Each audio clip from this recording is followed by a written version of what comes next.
നമ്മളുടെ കണ്ണിൻ്റെ ലൈറ്റ് ചെന്ന് വീഴുന്ന പ്രതലമാണ് റെറ്റിന. ആ റെറ്റിനയുടെ ചെറിയ രക്തക്കുഴലുകളെ വർഷങ്ങളായിട്ട് ഡയബറ്റിസ് എഫക്റ്റ് ചെയ്യുന്ന അസുഖത്തിനാണ് നമ്മൾ ഡയബറ്റിക് റെറ്റിനോപ്പതി എന്ന് വിളിക്കുന്നത്. ഡയബറ്റിക് റെറ്റിനോപ്പതിയുടെ മെയിൻ പ്രശ്നം എന്ന് വെച്ചാൽ നമുക്കതിന് രോഗലക്ഷണങ്ങൾ ഇല്ല എന്നുള്ളതാണ്. അത് പ്രോഗ്രസ് ചെയ്ത് കുറച്ച് സിവിയർ ആയി കഴിഞ്ഞാൽ മാത്രമേ രോഗലക്ഷണങ്ങൾ വരുള്ളൂ. മെയിനായിട്ടും നമുക്ക് 2 രോഗലക്ഷണങ്ങളാണ് വരുന്നത്. ഒന്ന്, ക്രമേണയുള്ള കാഴ്ചക്കുറവ്.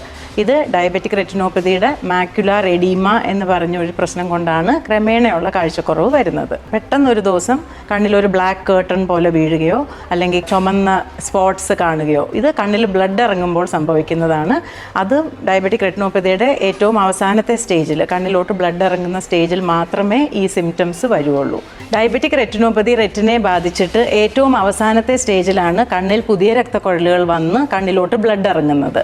അപ്പോൾ ഇത് നേരത്തെ തന്നെ കണ്ടുപിടിച്ച് ഈ പുതിയ രക്തക്കുഴലുകളെ ബ്ലഡ് ഇറങ്ങുന്നതിന് മുമ്പ് ചികിത്സിച്ചാൽ നമുക്കിത് പ്രതിരോധിക്കാം. എന്തുകൊണ്ട് ഡയബറ്റിക് റെറ്റിനോപ്പതി വരുന്നു എന്ന് വെച്ചാൽ നമ്മൾക്ക് ഡയബറ്റിസ് ഉള്ളത് കൊണ്ടാണ്.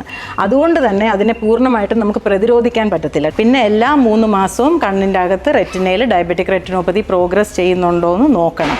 കൂടുകയാണെങ്കിൽ പ്രഗ്നൻസിയുടെ സമയത്ത് തന്നെ ട്രീറ്റ്മെൻറ്റ് എടുക്കേണ്ടി വരും, കണ്ണിൽ കൂടുതൽ കാഴ്ച പോകുന്ന രീതിയിലുള്ള ചേഞ്ചസ് വരാതിരിക്കാനായിട്ട്.